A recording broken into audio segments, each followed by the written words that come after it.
بسم الله الرحمن الرحيم. Euzubillahimineşşeytanirracim. Bismillahirrahmanirrahim. Mövzumuz Qur'an-ı Kərimin təfsiridir və təfsir silsiləsində Əla surəsinin təfsirini qeyd elədik. İlk 5 ayəsini. Artıq yetişdik 6 və 13-cü, 6-dan 13-cü ayələrə. Əvvəl 5 ayədə biz bəhs elədik, söhbət bundan gedirdi ki, Allahın rububiyyətindən, tohiddən və ondan sonra Qur'an-ı Kərimdən söz açılır və Peyğəmbərin nübüvvətindən söz açılır. Ümumiyyətlə, ilk ayələrdə ümumi mövcudatın, varlığın hidayətindən söhbət olundu. Bu, bəhs edəcəyimiz ayələrdə insanın necə hidayət olmasından söhbət olunur. Və səbbih ismi rabbikəl ə'la, uca Allahın adını təsbihlə başladıq. Və burada 6-cı ayədə Allah Teala buyurur, sənuqri'ukə fəla tənsə. Buyurur ki, biz tezliklə Qur'an-ı Kərimi sənin üçün qiraət edəcəyik və heç vaxt onu unutmayacaqsan. Ümumiyyətlə, bu ayə nə anlama gəlir? Müxtəlif sözlər, müxtəlif nəzəriyyələr deyilib. Deyirlər, Həzrəti Rəsulullaha vəhiy nazil olan zaman bəziləri deyir ki, qorxurdu ki, bu ayələri unuda istəyirdi tez təkrarlaya.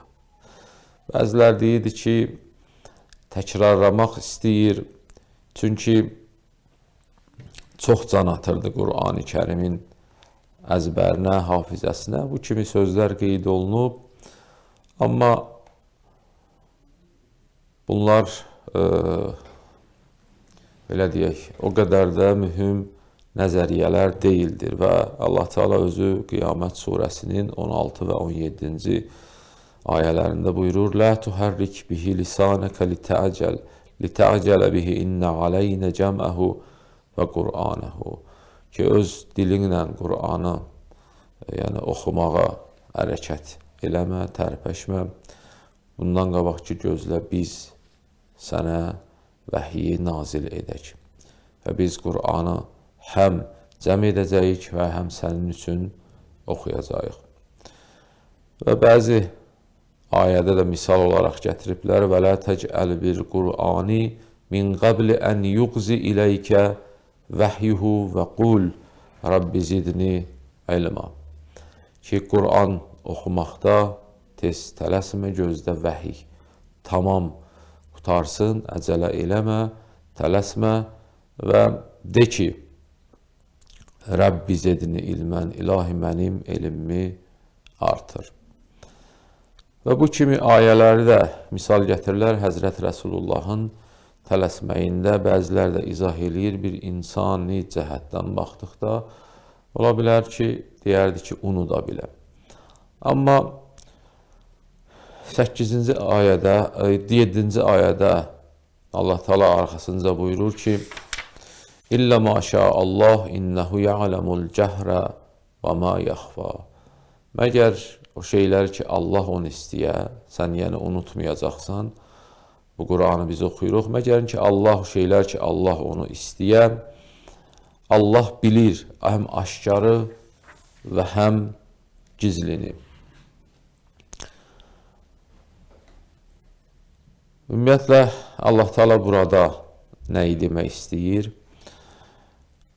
Allah Teala həm aşkarı bilməsi, həm gizlini bilməsindən məqsəd bir mənada budur ki, Allah sənin Qur'anı bu cür ki, təfsir olunur, dilini tez tərpətməyini və Qur'anı tez əzbərləməyini və yaxud nə yadında qalar, nə yadında qalmaz və yaxud Allah nazil etdiyi ayələrdə qalarğı olar şeylərin hamısını özü bilir. Və bu Allahın bir qüdrətidir ki, Allah özü öz ayələrini insanlara və xüsusən insanlara yox, Peyğəmbərə nazil etdikdə Allahın bu bir qüdrətidir ki, Peyğəmbərə hafizəni verir və o zehnində qalır və bundan bir nigarançılığı yoxdur. Və arxasınca buyurur, və nuyəssiruka lil yusra. Ya Rasulallah, nəinki biz fəqət Qur'anı sənə nazil etməkdə sənə kömək eləyirik və sən unutmursan, burada və nuyəssiruka lil yusra, biz Qur'anı sənə asanlaşdırdıq və həmçinin göndərdiyimiz şəriəti biz sənə asanlaşdırdıq. Asanlaşdırdıq ki, sən çətinliyə düşməyəsən və vəhyi çatdırmaqda, risalətin təbliğində, ona əməl eləməkdə və bir çox işlər ki, İslami ərsəyə gətirib, ayaq üstə saxlamaqda qoyduğumuz qanunlarda biz səni kömək eləyəcəyik və qoymayacağıq çətinliyə düşəsən. Baxmayaraq ki, Peyğəmbər həyatda çox çətinliklər gördü, amma yenə də buna baxmayaraq öz hədəfinə yetişmiş oldu. 9-cu ayədə Allah Teala buyurur, fəzəkkir innəfəatiz zikra. Sənə nazil etdiyimiz bu hökmləri, dəsturları sən təzəkkür ver, onların yadına sal ki, yada salmağın özünün faydası vardır. Bəziləri deyir ki, burada bir kəlmə həsf olub, bir feil düşübdür. O bu mənaya gəlir ki, istər yada sal, istər onlara yada salma, yəni onlara heç bir xeyri yoxdur. Amma yada salmağın özünün faydası vardır. Ən azından yada salmaq faydası bundan ibarətdir ki, höccəti qarşındakı insanlara tamam eləyirsən.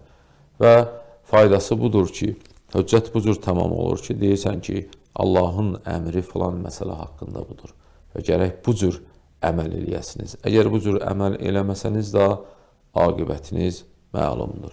Odur ki, bu yada salmaların təbii ki, faydası var. Ən azından faydası budur ki, höccəti tamam eləmiş olursan. Allah Teala arxasınca buyurur ki, fəyəzəkkəru mən yəxşə və yətəcənnəbuhəl əşqa. 10 və 11-ci ayələrdir. Burada ümumiyyətlə yada salmağın iki cür faydası var. Biri budur ki, səyyəzəkkəru mən yəxşə. Yada salırsan, bəzi haqqın arxasında olan insanlar, yəni 10-cu ayədə Allah işarə edir ki, haqqın yanında olan insanların qəlblərinə bir Allah qorxusu gəlir. Haqqı tələb eləyirlər, haqla olmaq istəyirlər və bunlara bu yada salma, təzəkkür etmə Allahın ayələrini faydalıdır. Və Bəqərə surəsində Allah özü işarə edir, hudən lil muttaqin. Bu Qur'an nazil olur, görürsən, təqva əhli üçündür adətən. Təqva əhli bu qəbul eləməyi hasandır. Və digər ayədə ki, Allah Teala 10-cu ayə olur, oradakı buyurur və 11-ci ayə və yətəcənnəbuhəl əşqa ki, bundan da məqsəd budur ki, onlara təzəkkür verdikdə Allahın ayələrini görürsən ki, ondan uzaqlaşırlar, olurlar əşqa, yəni qəlbləri daşlaşır. Bəziləri deyib, Vəlid ibn Muğeyriyə, Utbə ibn Rəbiyə aiddir ki, müşriklərin sərkərdələrindən, başçılarından olublar, ən şəqi və bədbəxt adamlar hesab olublar. Amma səyyəzəkkəru mən yaxşa ayəsi ki, 10-cu ayədi deyirlər, Əbdullah ibn Ummu Məktum ki, kör kişi idi, amma ürəyi haqqı tələb eləyirdi, onun haqqında nazil olubdur. Burada əşqa sözü, yəni daş qəlbillər, ən şəqi insanlar dedikdə, haqla düşmənçilik eləyənlər nəzərdə tutulur, inatçı insanlar nəzərdə tutulur. Çünki insanlar üç qrupa bölünür. Bir qrup arif və agahdılar, bir qrup həmişə şikayətçidirlər, bir qrup həmişə isə inatçıdırlar. Ki, bu qrup ki, yəni bir məsələ üstündə dayanırlar, şəkləri var, ikinci qrup. Bu qrup, birinci və ikinci qrup həmişə görürsən ki, verilən təzəkkürdən fayda alırlar. Amma inatçı qruplar fayda alınırlar. Və burada bir nöqtəni də işarə eləyim. Şəqavət, yəni daş qəlblik həmişə səadət müqabilində işlədilən bir kəlmədir.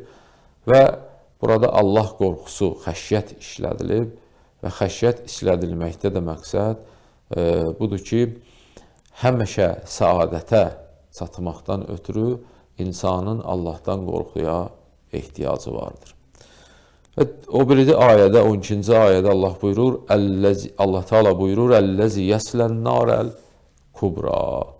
O kəsdir ki, o bədbəxt və şəqi olan kəs ki, tezliklə böyük oda düçar olacaqdır, böyük atəşə düçar olacaqdır. "Sümmə la yamutu fiha və la yəhya." 13-cü ayədə də buyurur ki, o nə öləcəkdir, nə diriləcəkdir, nə öləcəkdir və nə diriləcəkdir. Və burada Ən-Narul Kubra, böyük atəşdən məqsəd nədir? Bəzi təfsirçilərin, yəni bir çox təfsirçilərin nəzəri budur ki, cənnətin, cəhənnəmin ən aşağı hissəsindəndir ki, inadçı və şəqi insanlara aiddir və onlar çətin əzab olunacaqlar orada və bəziləri də deyiblər ki, böyük əzab və kiçik əzab da onun müqabilində kiçik əzab var, yəni dünyanın atəşlərinə aiddir.